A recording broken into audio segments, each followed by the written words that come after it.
Hello viewers, how are you? Hope you all are fine and having some great fun. In this video, you are going to learn how to log into your Gmail account. So first you have to open your Gmail browser and then type here Gmail and enter, and you will get Google Gmail option. Click on this and you will see this screen. Besides this, you can open your Gmail browser by clicking on this Gmail option. Then you will directly see this screen.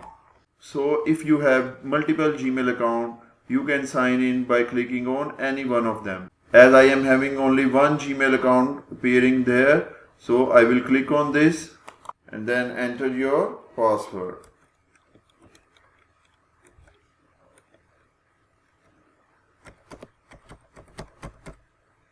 And then click on next button.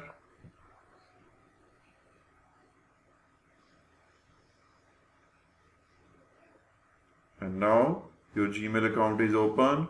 So this is how you can sign into your Gmail account.